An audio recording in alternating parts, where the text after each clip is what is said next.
They were told Americans would rape them, torture them, parade them through the streets as trophies of war. But when 47 Japanese women stepped into the medical ward at Fort McClellan, Alabama, in September 1945, the enemy broke them not with violence, but with something they never expected. A dying woman lay on the floor, her breath shallow, her body burning with fever. The American doctor didn't spit on her. He didn't laugh. He lifted her onto the examination table with his own hands as though she mattered, as though her life had value. They expected cruelty. They received care. And in that moment, everything they had been taught began to crumble.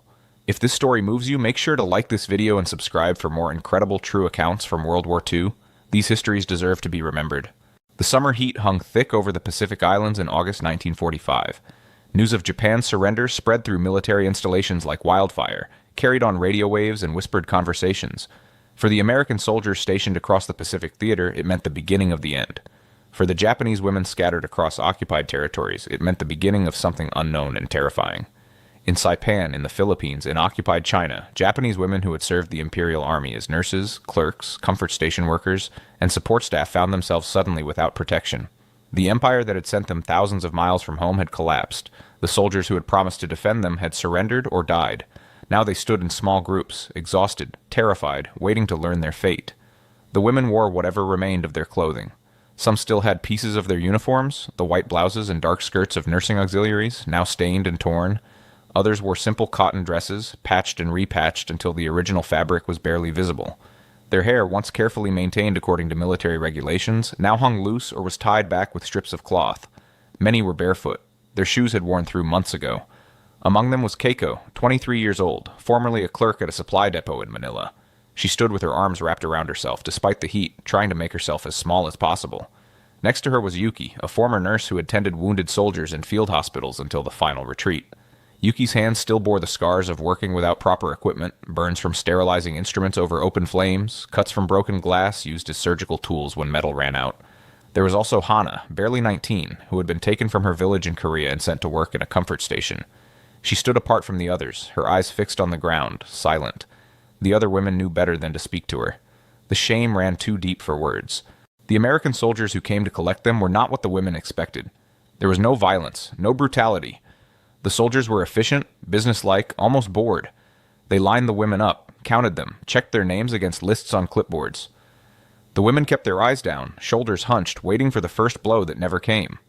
"Move it, let's go," one soldier said, gesturing toward the trucks. His tone was neither kind nor cruel. It was simply the voice of a man doing his job, ready to go home. The women climbed into the backs of military trucks, their bodies pressed together as they tried to make themselves small. The canvas covers blocked out most of the sunlight, leaving them in hot, dim shadow. As the engine started and the trucks began to move, some of the women closed their eyes and prayed. Others simply stared straight ahead, their minds blank with fear and exhaustion. The journey to the collection point took hours. The trucks bounced along rough roads, past burned villages and abandoned military positions.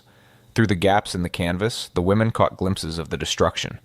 Palm trees blown to splinters, buildings reduced to concrete foundations, craters where bombs had fallen. At the port, they were transferred to ships. The women moved in silent lines down the dock, their bare feet slapping against hot wood. American sailors watched them with expressions ranging from curiosity to contempt to something that might have been pity. The women kept their eyes down. The ships were massive, larger than anything most of the women had seen. The hulls rose like steel cliffs above the water. Inside, they were directed down narrow corridors to holding areas deep in the ship. The air was thick with the smell of metal, oil, and bodies. The women were given thin mattresses and told to wait. As the ship's engines rumbled to life and the vessel began to move, the women huddled together in small groups. Some whispered prayers, others cried quietly. A few, like Keiko, sat in stunned silence, trying to process what was happening. "They will kill us at sea," whispered one woman, her voice barely audible over the engine noise. "They will throw us overboard when no one can see." "No," another replied. "They will take us to America and put us in cages, display us like animals." Yuki the nurse said nothing. She had seen too much death to speculate about her own. Whatever came would come. She focused on breathing, on staying present, on not letting her mind spiral into the dark places it wanted to go. The voyage lasted 3 weeks. The women were given 2 meals a day, simple rations of rice, canned vegetables, and sometimes a piece of bread. It was more food than many of them had seen in months. At first, some refused to eat, convinced it was poisoned or a trick. But hunger eventually won. They ate slowly, cautiously, waiting for symptoms that never came. During the day, they were occasionally allowed on deck for fresh air, always under guard. The ocean stretched endlessly in all directions, beautiful and terrifying. Some women stood at the rail and looked back toward the horizon, toward Japan, knowing they might never see their homeland again. Keiko kept a small notebook, stolen from an abandoned office in Manila. In it, she wrote brief entries, trying to document what was happening. Her handwriting was small and careful, each character formed precisely despite the ship's movement. Day 8. We are still alive. The Americans feed us. I do not understand why. Yuki says we should not question it, just accept. But I cannot stop thinking about what comes next. What do they want from us? When they finally saw land, it was like nothing they had imagined. The California coast appeared through the morning fog, and as the ship drew closer, the women crowded at the portholes and railings to look. Buildings rose in neat rows, untouched by war. Streets were intact. Cars moved along roads. Everything was whole, functioning, alive. It's as if the war never touched them, Keiko whispered, her voice filled with something between awe and resentment. The ship docked at San Francisco. The women were processed through immigration in a large warehouse at the port. American officials sat at long tables, stamping papers, asking questions through translators. The women answered in monosyllables, their voices barely audible. From San Francisco, they were loaded onto trains. This was perhaps the strangest part of the journey so far. The trains were clean, with cushioned seats and windows that opened. The women sat stiffly, afraid to touch anything, convinced this comfort was somehow a trap. The train traveled east for days. Through the windows, the women watched America roll past. Mountains gave way to deserts, then plains, then forests. They saw towns and cities, farms and factories, all untouched by bombs. The contrast with their memories of Japan's burned cities was overwhelming. How can this be real? One woman whispered. How can any country be this big, this whole? Yuki stared out the window, her medical mind cataloging what she saw. Clean streets, healthy children playing, buildings with intact roofs.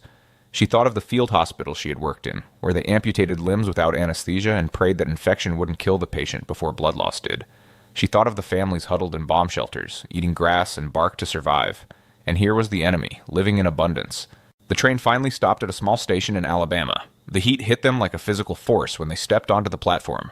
It was different from Pacific heat, drier, heavier somehow. Buses waited to take them the final distance to Fort McClellan. The fort appeared through the bus windows as they approached. Guard towers stood at intervals along the fence. Barracks stretched in orderly rows. American soldiers moved about their duties. It looked like a military installation anywhere in the world, functional and austere. But it was not what they had been told to expect. There were no cages. No crowds of jeering civilians. No public displays of humiliation. Just buildings and fences and soldiers doing their jobs. The buses stopped at an administrative building. The women were lined up outside, told to wait. An American officer emerged, flanked by a translator. You will be processed, the translator said in Japanese. You will be given quarters, uniforms, and assignments. You will work while you are here. You will be treated according to the Geneva Convention. Do you understand? The women nodded, not understanding most of what was said, only catching the words, work, and treated. Work they could understand. Treatment was still a mystery. As they stood in the Alabama heat, waiting to learn what would happen next, Keiko felt something shift inside her. Not hope, exactly. She had learned not to hope. But a small crack in the wall of certainty. A tiny space where possibility might exist. They had expected to die. They had prepared themselves for the worst imaginable horrors. And yet here they stood, alive, being spoken to with bureaucratic indifference rather than rage. What did it mean? The first stop was the medical building. The women were lined up outside a long, low structure painted white. The door was propped open, and they could see nurses moving inside in crisp white uniforms. The sight made Yuki's heart clench. She had been a nurse once, in another life. One by one, they were called inside. The examination room was clean, almost sterile. Medical equipment lined the walls, instruments that gleamed under bright lights. An American doctor waited, along with 2 nurses and the translator. When Keiko's turn came, she walked into the room with her arms wrapped around herself, eyes fixed on the floor. The doctor was an older man with gray hair and glasses. He gestured for her to sit on the examination table. I need to check your vital signs, the translator explained. The doctor needs to make sure you are healthy. Keiko sat rigidly as the doctor approached. She flinched when he reached out, but his touch was gentle, professional. He checked her pulse, listened to her breathing, looked at her eyes and throat. Throughout the examination, he maintained a calm, detached demeanor. He was neither cruel nor especially kind. He was simply a doctor doing his job. When he finished, he made notes on a clipboard and said something to the nurse. The translator turned to Keiko. You are malnourished and dehydrated. You will be given supplements and a special diet to help you gain weight. Do you have any pain or injuries? Keiko shook her head, unable to speak. The doctor nodded and gestured that she could go. As she left the room, she felt dizzy with confusion. He had touched her, examined her, and then let her go. No violence, no humiliation, just a medical examination. Outside, the other women waited anxiously for her report. "What did they do?" someone whispered. "They checked me," Keiko said slowly. "Like a doctor, just like a doctor." The women looked at each other, uncertain how to process this information. After the medical examinations, they were directed to another building. This one had a sign in English that none of them could read. Inside, they found rows of shower stalls and benches. The air was warm and humid, filled with the smell of soap. An American nurse, a woman in her 40s with a kind face, tried to explain through gestures what would happen. They would shower. They would be given soap and shampoo. Their old clothes would be taken and destroyed. They would be given new clothes. The women stood frozen. This was the moment they had been dreading. They would be forced to strip naked before their enemies, to stand vulnerable and exposed. This was where the humiliation would begin. But the nurse simply pointed to the showers and left, closing the door behind her. They were alone. Slowly, hesitantly, the women began to undress. They helped each other with buttons and ties, their movements mechanical, prepared for the worst.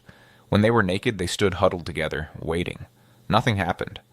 Finally, Yuki stepped forward and turned on one of the showers. Water poured out, and after a moment, it ran hot. Steam began to rise. Yuki's eyes widened. Hot water.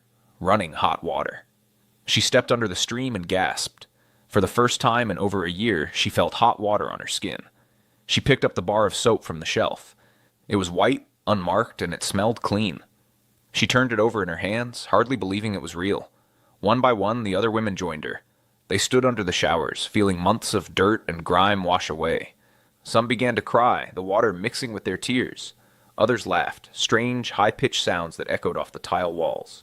Keiko scrubbed her skin until it was red, trying to wash away more than just dirt. She worked the soap through her hair, watching the water at her feet turn gray, then gradually clearer. When she finally shut off the water and stood dripping on the tile floor, she felt lighter somehow, as if something heavy had been washed away along with the filth. Clean towels were stacked on shelves. The women dried themselves in silence, still waiting for the cruelty to begin. But there was only the sound of water dripping, the smell of soap, and the strange feeling of being clean. After showering, they were given simple cotton dresses to wear and directed to the mess hall. The building was large, with long tables and benches. The smell of cooking food hit them as soon as they entered, and several women stopped in the doorway, overwhelmed. American soldiers were eating at some of the tables. They glanced at the Japanese women with curiosity, but made no aggressive moves. The women were directed to a separate section of the hall, where trays had been set out. On each tray was more food than most of them had seen in months. White rice, steamed vegetables, a piece of chicken, a roll with butter, and a cup of something that looked like pudding. There was also a tall glass of milk. The women stood staring at the trays, unable to move. This had to be a trick, a test of some kind, or perhaps it was meant for someone else. "Sit, eat," an American soldier said, gesturing to the tables. His tone was not unkind, just matter-of-fact. Slowly, the women sat down. They picked up their forks with trembling hands. Keiko looked at her tray, then at Yuki, who sat across from her. Yuki nodded slightly, and they both took small bites. The rice was perfect, soft and white. The vegetables were cooked, but still had texture. The chicken was tender, seasoned with herbs they couldn't identify. It was real food, prepared with care, served hot. Some of the women began to cry as they ate. Others ate mechanically, their faces blank. A few couldn't eat at all, their throats closing with emotion. Yuki ate slowly, methodically, her medical training kicking in. Her body needed this food. She would eat even if her mind couldn't process what it meant. But as she swallowed each bite, questions swirled in her head. Why were they being fed like this? What did the Americans want? In Japan, she had treated wounded soldiers who were given nothing but rice gruel, when there was anything at all. Civilians had starved in the streets, children had died of malnutrition, and here the enemy was feeding their prisoners chicken and pudding. After the meal, they were taken to their barracks. The building was simple but clean, with rows of beds lined up along the walls. Each bed had a mattress, sheets, a pillow, and a thin blanket. At the foot of each bed was a small footlocker. An American officer, speaking through the translator, explained the rules. They would rise at 6 a.m. They would have breakfast at 7 a.m. They would be assigned work duties. They would have lunch at noon and dinner at 6 p.m. Lights out at 10 p.m. They were not to leave their designated areas without permission. They were to obey all orders from American personnel. The women listened in silence, trying to absorb this information. It sounded like military routine, structured and orderly. It did not sound like punishment. When the officer left, the women explored their new quarters cautiously. Keiko sat on her assigned bed and tested the mattress. It was thin but clean, softer than anything she had slept on in over a year. She touched the sheets, white cotton, slightly rough but whole. No tears, no patches. That night, lying in the dark barracks listening to the sounds of other women breathing, crying softly or whispering prayers, Keiko took out her notebook and wrote by the light from the window. They gave us food, hot water, clean beds. I do not understand. We were told they would torture us, rape us, kill us. Instead, they treat us like... I cannot finish this sentence. I do not know what to call this. It is not kindness. They are not our friends. But it is not cruelty either. What is happening here? She put the notebook away and lay down, pulling the blanket up to her chin. Outside, crickets sang in the Alabama night. Inside, the sound of quiet weeping gradually faded into exhausted silence. They had survived the first day. But survival was becoming more confusing than death might have been. The days began to follow a pattern. The wake-up bell rang at 6 a.m. sharp. The women rose from their beds, made them according to military standards they had learned in their previous lives, and filed to the washrooms. There were sinks with running water, toilets that flushed, and mirrors on the walls.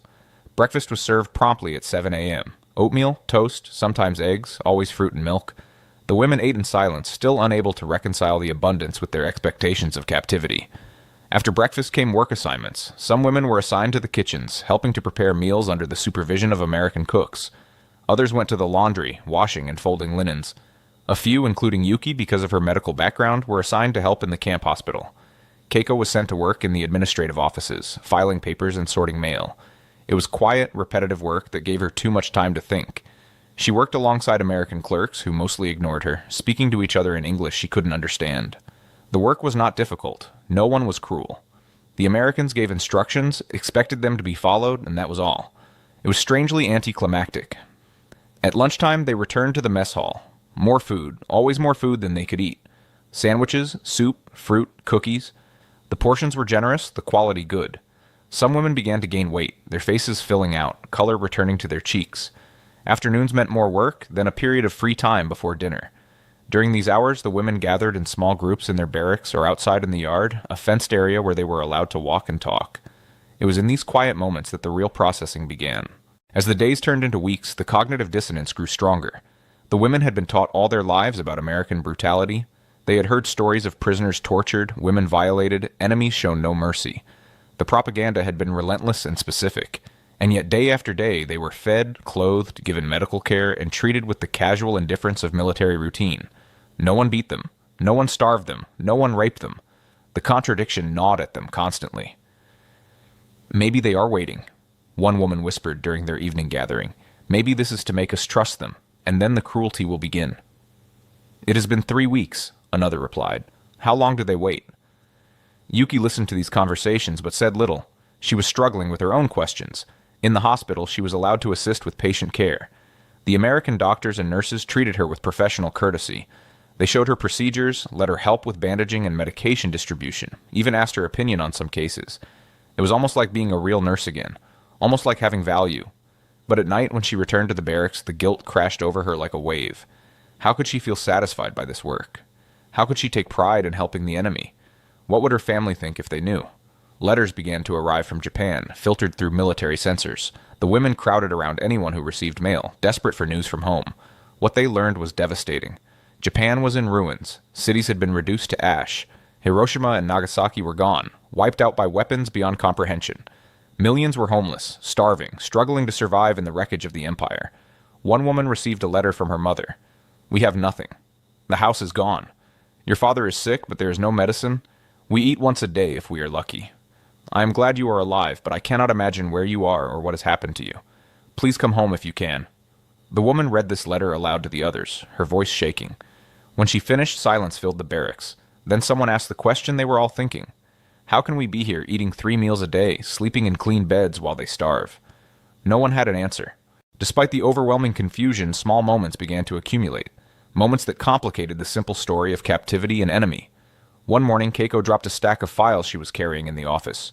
Papers scattered across the floor. She dropped to her knees, frantically trying to gather them, expecting punishment. An American clerk knelt down beside her and helped, collecting papers without comment. When they stood up, the clerk gave her a small nod and went back to his desk. It was nothing. It was everything. In the hospital, Yuki watched an American doctor spend 30 minutes carefully setting the broken arm of a German prisoner, taking care to minimize pain, explaining each step even though the prisoner couldn't understand the words. The doctor's gentleness, his focus, his clear desire to heal rather than harm, it shook something loose in Yuki's chest. One evening during their outdoor time, a guard tossed a baseball to a group of women standing near the fence. They stared at it, confused. He made throwing motions, encouraging them to throw it back. Cautiously, one woman picked it up and tossed it toward him. He caught it and threw it back. A little game of catch that broke some invisible barrier. Soon several women were playing, laughing nervously at their own clumsiness. The guard smiled, patient, showing them how to throw. It lasted only a few minutes before he was called away, but those minutes lingered in their minds for days. Keiko wrote about it in her notebook. Today we played. I do not remember the last time I played anything. It felt wrong to laugh. It felt good to laugh. I do not know how to hold both truths at once. 6 weeks into their captivity, they learned about the canteen. It was a small store on the base where they could purchase items with camp script, tokens they earned for their work. The women were given a small allowance each week, and they could spend it on personal items. When they first entered the canteen, they stopped in the doorway, stunned. Shelves held chocolate bars, cigarettes, writing paper, pencils, toothpaste, soap, even small bottles of perfume. There were magazines, candies, needles and thread, hair ribbons. It was abundance beyond comprehension. Keiko stood before a shelf of chocolate bars, her hand hovering but not touching. In Japan, chocolate had become a distant memory, a luxury from before the war. Here were rows of it, available for purchase with tokens earned by sorting American mail. She bought one bar. That night she sat on her bed and unwrapped it slowly, savoring each square. The sweetness exploded on her tongue, rich and overwhelming. Tears ran down her face as she ate. She didn't know if she was crying from joy or shame or some emotion she had no name for. Around her, other women made similar discoveries. Chocolate, real soap that smelled like flowers, writing paper to send letters home, small luxuries that made them feel almost human again. But every purchase came with guilt.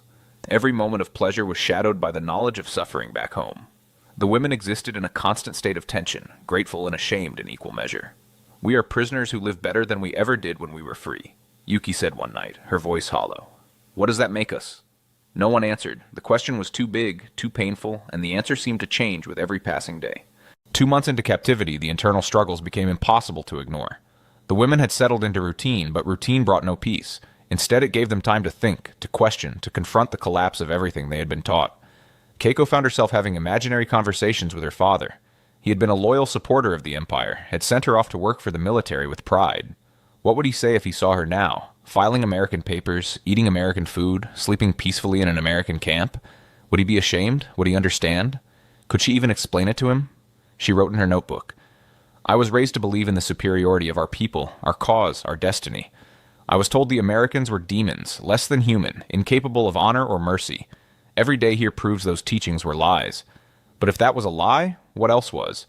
How much of my life was built on deception?" Yuki struggled differently. Her medical training had always emphasized evidence, observation, empirical truth. Now that training was forcing her to acknowledge what she saw every day in the hospital. The American medical system was efficient, well-supplied, and dedicated to healing. The doctors and nurses worked with skill and care. They treated prisoners with the same attention they gave their own soldiers. The supplies were abundant, the equipment modern, the procedures effective. Everything she had been told about American backwardness and barbarism was demonstrably false. One day she helped treat a German prisoner who had attempted suicide. The American doctor worked for over an hour to stabilize him, using resources and time to save the life of a man who had fought against America. Afterwards, sitting in the break room, the doctor explained to Yuki through the translator, "He's a human being." The doctor said simply, "That's all that matters in here. Whatever he did out there, in here, he's just a patient who needs help."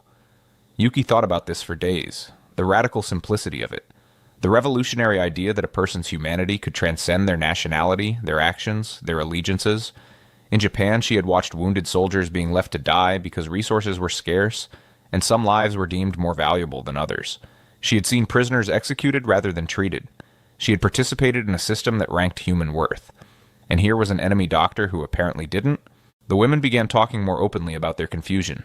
At night after lights out, whispered conversations traveled through the dark barracks. "Do you think our government lied to us?" someone asked. "Not lied," another replied carefully. "Maybe they didn't know. Maybe they believed it themselves. Or maybe," a third voice said quietly, "they knew exactly what they were doing. Maybe the lies were necessary to keep us fighting." These conversations were dangerous, treasonous even, But here in this strange liminal space, thousands of miles from home and everything they knew, the women found they could speak truths they had never dared voice before. Not everyone participated. Some women clung fiercely to their old beliefs, insisting that American kindness was manipulation, that punishment would come eventually, that loyalty to the emperor was still paramount. These women kept to themselves, eating their meals in silence, refusing to engage with the contradictions. But others, like Keiko and Yuki, found they couldn't look away from the evidence before them. The cognitive dissonance was painful, but it was also clarifying. Each day forced them to choose, believe their own eyes or cling to propaganda that made less sense with every passing hour. 3 months in, something shifted. The women began to recognize a disturbing truth. America's greatest weapon was not its bombs or its armies. It was this: the food, the medicine, the casual assumption that even prisoners deserved basic dignity. By treating them humanely, America was demonstrating the bankruptcy of everything they had been taught. Every meal was an indictment. Every clean bed was evidence of empire's failure. Every moment of decent treatment undermined the entire ideological structure they had built their lives around. Keiko articulated it one evening, speaking to a small group gathered in the yard. "They don't need to torture us," she said slowly. "The kindness is more effective. How can we believe we were fighting for civilization against barbarians when the barbarians give us chocolate and the civilization let our families starve?" The silence that followed was heavy with recognition. She had spoken what they all felt. Yuki added, "In the hospital, I see American values every day. They spend resources to heal. They treat all patients equally. They believe in the value of life, even enemy life. Whatever else America is, it's not what we were told." "But what does that mean for us?" another woman asked, her voice breaking. "If everything we believed was wrong, who are we? What do we stand for?" These questions hung in the air, unanswerable but unavoidable. Hana, the young Korean woman who rarely spoke, surprised everyone by answering. "Maybe," she said softly. "We don't need to stand for anything anymore. Maybe we just need to survive, to learn, to remember." Her words carried a weight that silenced further discussion. Survive, learn, remember. Perhaps that was enough. As the women spent more time in the camp, they began to observe American culture more closely. They saw things that both fascinated and confused them. The Americans seemed to have no shame about displaying affection. Soldiers kissed their girlfriends goodbye openly. People hugged casually.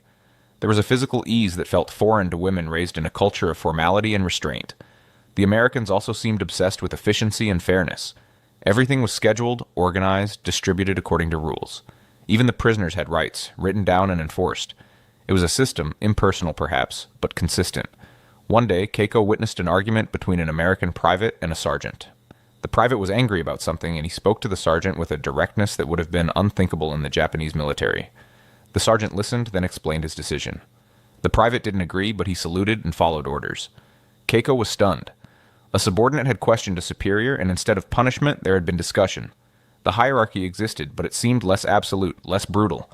She mentioned this to Yuki later. Yuki nodded thoughtfully. "I've noticed that too. In the hospital, the nurses question the doctors sometimes. Not disrespectfully, but they ask why and expect answers. It's like everyone is expected to think, not just obey." These observations accumulated, building a picture of a society fundamentally different from their own. Not better or worse, necessarily, but operating on different principles. Principles that seemed to value individual worth alongside collective goals. It was disorienting. Everything they had been taught said their way was superior, but the evidence suggested something more complicated. The transformation was not complete. Many women still struggled, still clung to old beliefs, still hoped to return to Japan and resume their previous lives. But cracks had formed in the foundation.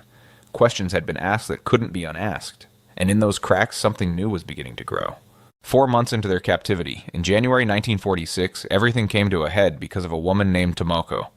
Tomoko was 42, older than most of the other women.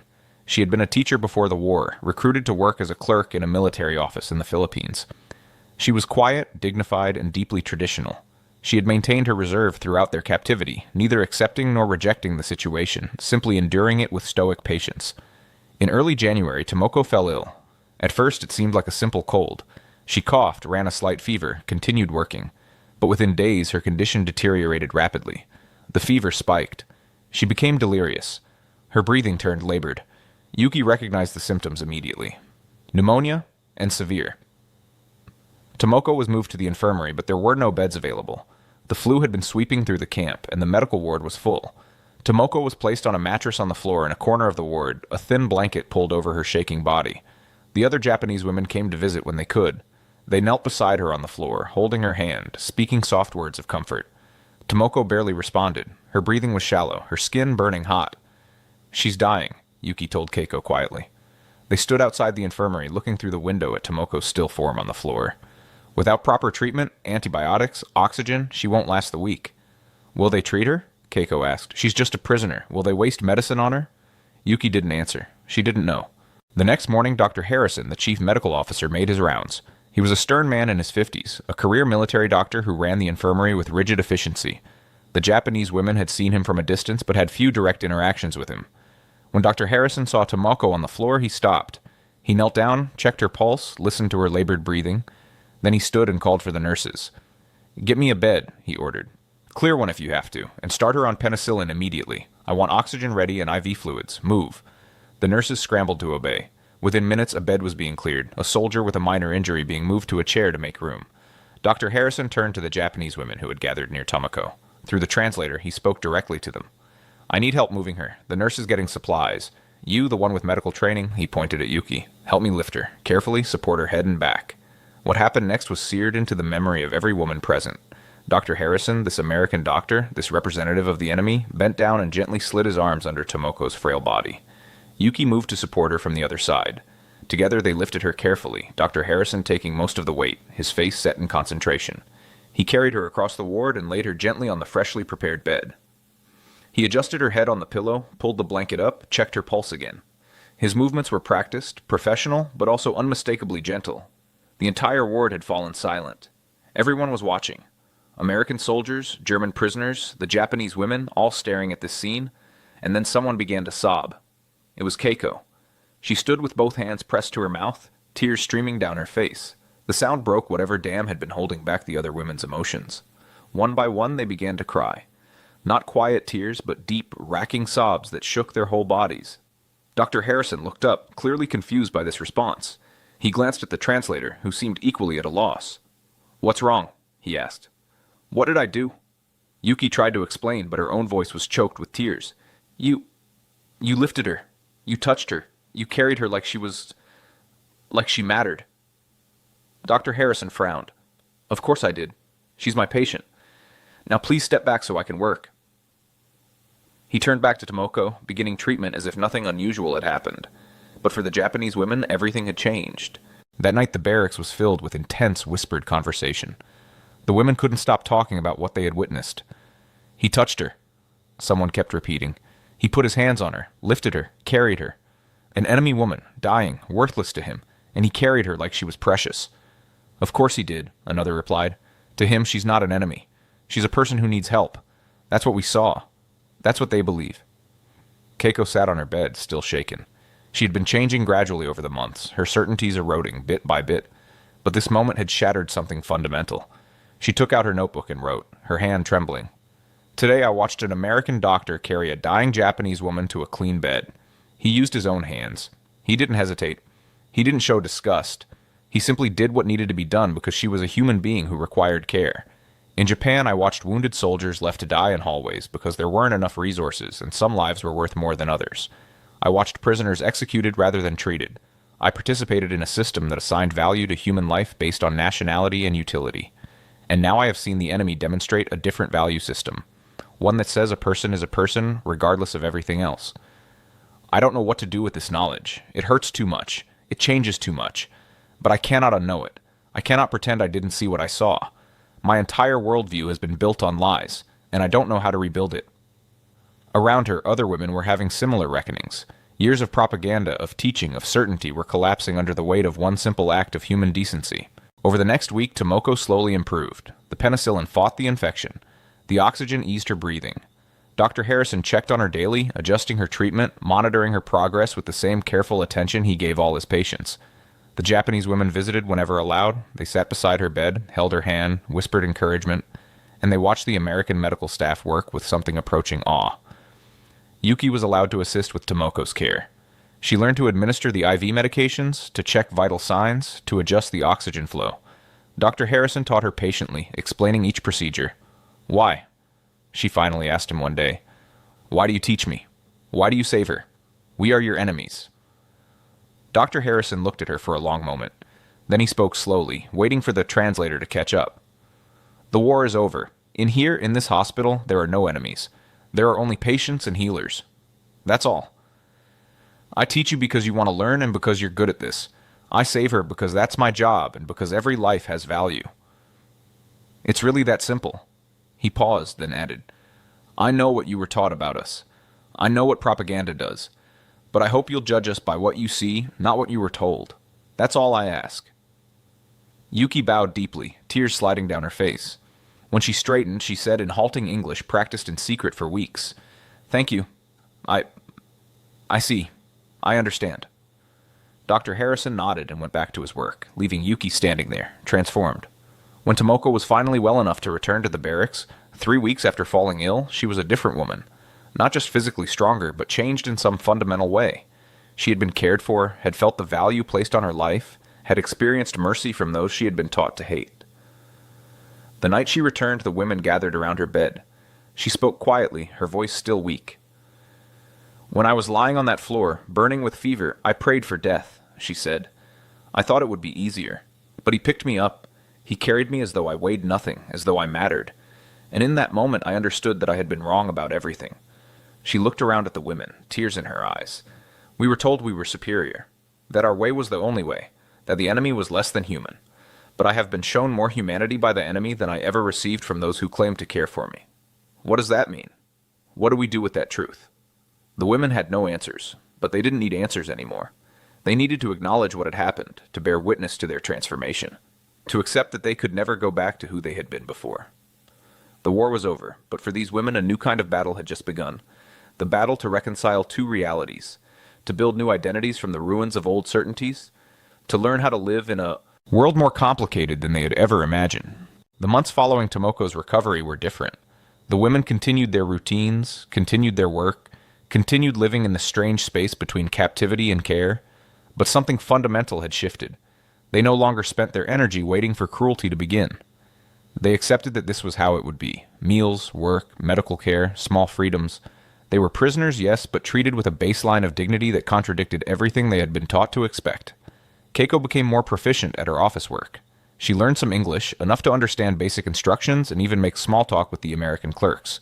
One of them, a young woman named Betty, began bringing her magazines, teaching her American idioms, treating her like a colleague rather than an enemy. "You know," Betty said one day, "you're not what I expected.